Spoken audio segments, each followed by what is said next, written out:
Boa tarde, pessoal. Hoje vamos abordar o tema a primeira revolução industrial, ou seja, a revolução industrial que acontece primeiramente na Inglaterra, lá no meados do século XVIII. Então hoje a gente vai tentar compreender um pouco como que acontece esse processo, quais foram as primeiras e as principais transformações, como isso vai afetar a vida da sociedade dentro do período. Para a gente começar ali, o que foi essa revolução industrial?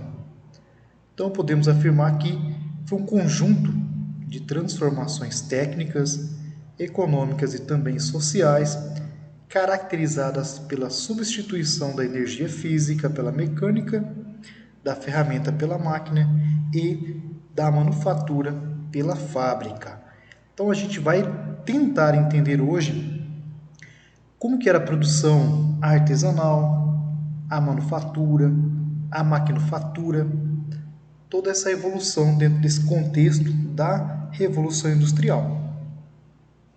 Nessa evolução, a produção manual que antecede a industrial, certo? Aquela produção que acontecia por meio de um artesão, vai conhecer duas etapas bem definidas e diferentes.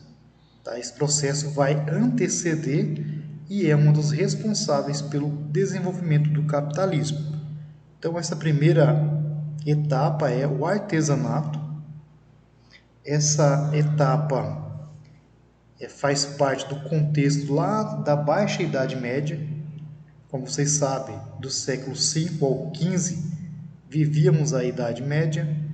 Do século V ao X era a Alta Idade Média, aquela fase de novidade, era o auge da Idade Média, né? Já do século XI ao XV era a Baixa Idade Média, que representava quase o finalzinho desse período. Então, o artesão ele era responsável por toda a produção, não havia divisão nas tarefas e muito menos especialização. Tá? Assim, o artesão era responsável pelo seu tempo, responsável pela matéria-prima, pelo acabamento, pela venda. Ele se responsabilizava por tudo. Trabalhava na oficina e basicamente a sua ajuda era a sua família. Então esse era o artesanato. Já a manufatura, ele vai predominar ali no início da Idade Moderna, então a gente tem a substituição, a gente sai da Idade Média, entramos na Idade Moderna e a partir de então a gente tem uma ampliação no consumo. Então já na manufatura a gente vai acontecer o que? A gente vai visualizar a divisão no trabalho e já se apresenta então a interferência de um capitalista.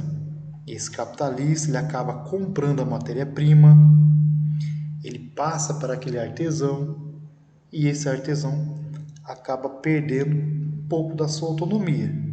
Ele tem autonomia ainda? Sim, mas ao pouco essa autonomia vai se perdendo, tá? Então essa manufatura tem que se adaptar ao ritmo de produção.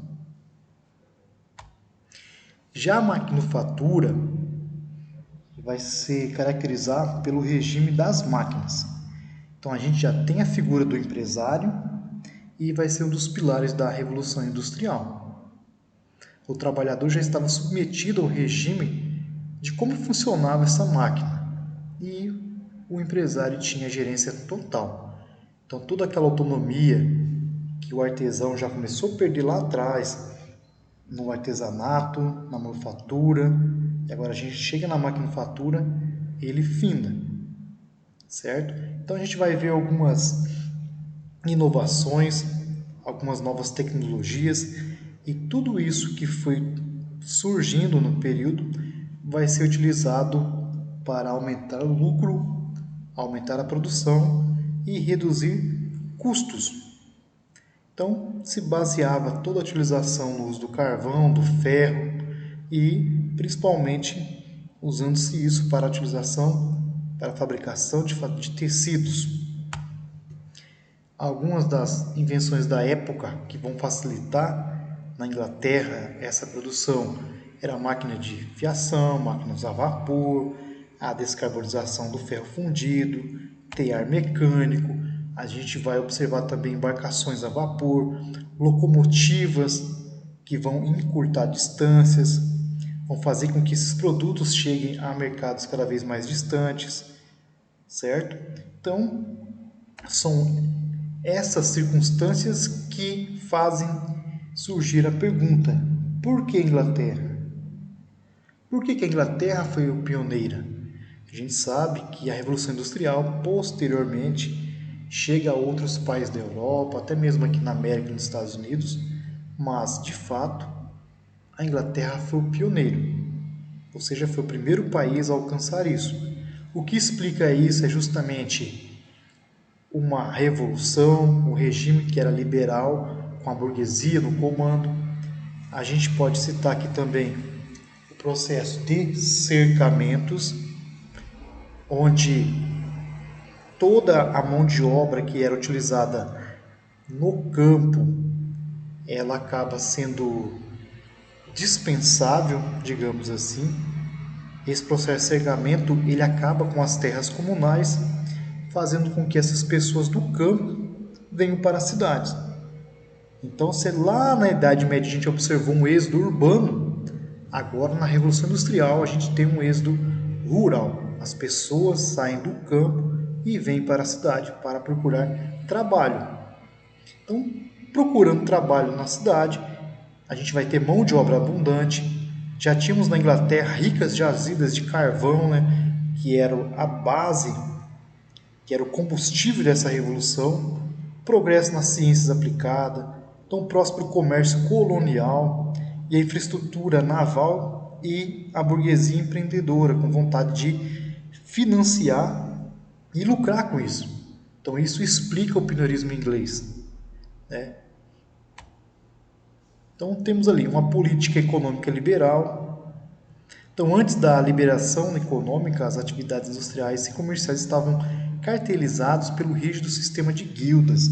Essas guildas basicamente eram associações profissionais. Eram eles que detinham todo o conhecimento. A pessoa que queria desempenhar um ofício estudava 5 anos para adquirir esses conhecimentos. Eram pessoas extremamente instruídas. Mas a partir do momento que a gente tem a liberalização da indústria, não há mais motivos para o sustento dessas guildas. Então, com um enorme processo tecnológico, a gente aumenta a produção por meio das máquinas em um curto espaço de tempo.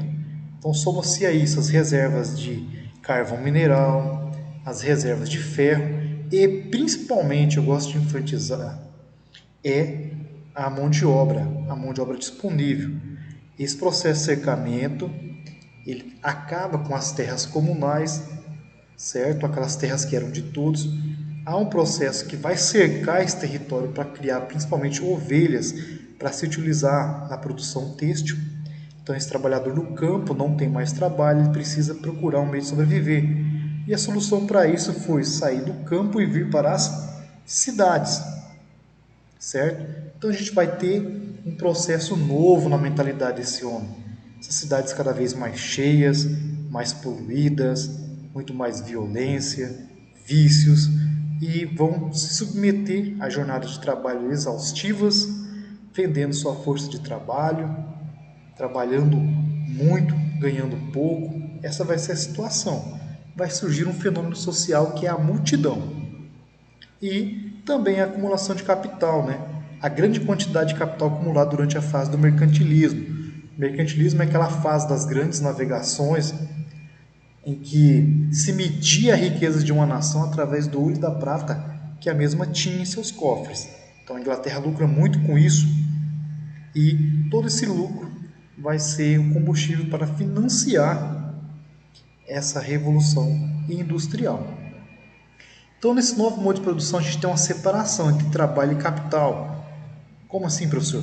O capitalista é os donos dos meios de produção e o trabalhador se torna o proletário. Quem que é o proletário? O proletário é o trabalhador assalariado, o proletário é aquele que vende a sua força de trabalho.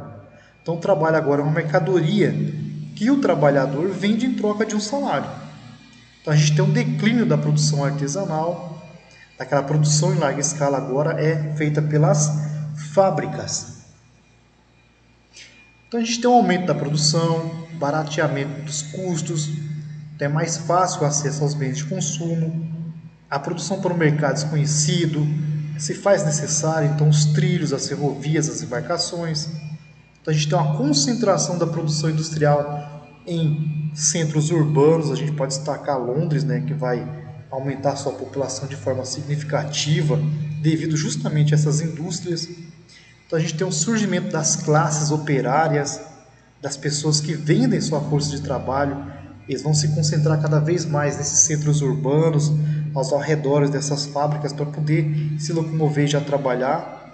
Então as oficinas artesanais deram lugar ao sistema fabril, onde a máquina agora é quem ditava os ritmos de trabalho humano e se acentuava cada vez mais a divisão social dessas pessoas, certo? Um exemplo para a gente entender aqui, ó, é a cooperação simples e a divisão de trabalho.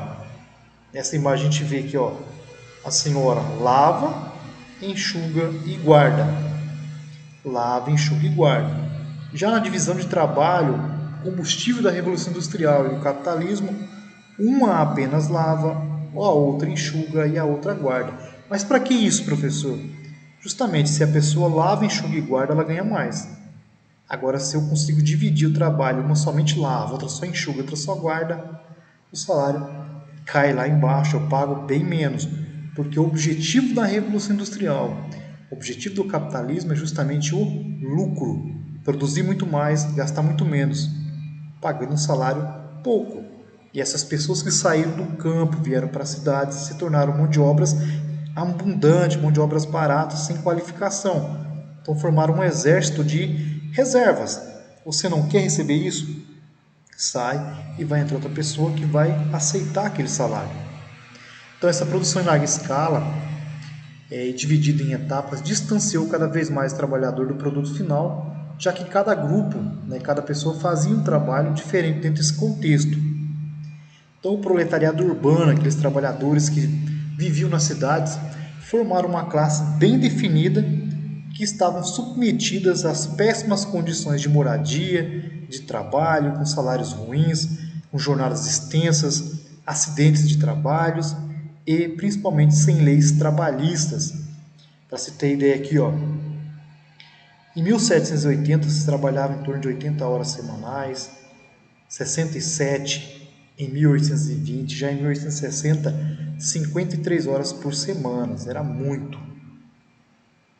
Então, o agravamento dos problemas sociais e econômicos eram sentidos na sociedade, o desemprego, a fome, a violência, a prostituição, o alcoolismo, o barulho, a poluição, tudo fez parte da vida desses moradores desses centros urbanos.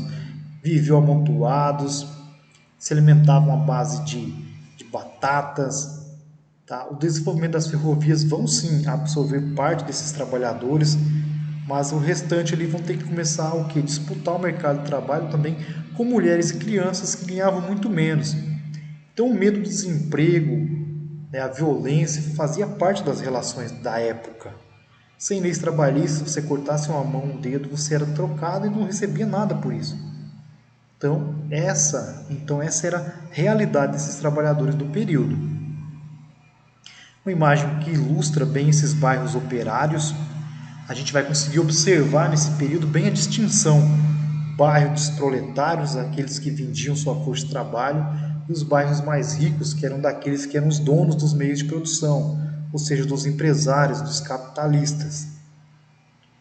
Não demorou muito para que surgissem alguns movimentos sociais que contestassem as máquinas, né, contestassem a forma como esses trabalhadores estavam vivendo. O primeiro movimento que a gente vai analisar aqui é o ludismo. O nome vem de Nery Lud. Acontece entre os anos de 1811 e 1812.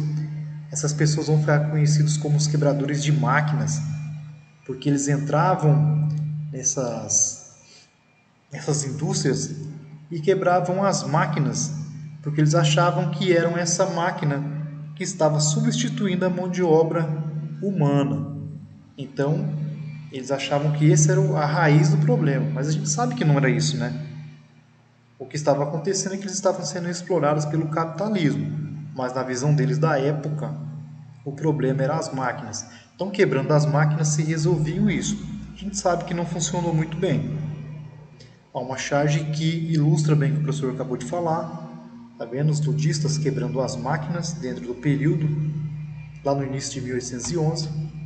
Outro movimento agora que a gente vai analisar, que faz parte do contexto da Revolução Industrial, é o cartismo. O próprio nome já deriva a uma carta em que esses operários enviam ao parlamento inglês procurando melhorias, nas questões sociais, trabalhistas da época. Esse movimento já é muito mais interessante porque se percebeu que não adiantava quebrar as máquinas, mas sim a mudança teria que vir a partir de leis. E nada mais interessante do que enviar ao parlamento inglês uma carta com suas reivindicações. Então a gente tem o sufrágio universal, eleição, igualdade, certo? A participação da classe operária no parlamento. A gente sabe que não funcionou, o parlamento inglês vai rejeitar todas essas reivindicações, mas após isso, diversas leis trabalhistas vão surgir para tentar mediar a relação entre operários e a burguesia, ou seja, aqueles que detinham os meios de produção, aqueles que eram proprietários, aqueles que pagavam pela força de trabalho dessas pessoas que eram extremamente explorados, tá bom? No demais é somente isso. Se cuidem, em caso de dúvidas, entre em contato com o professor.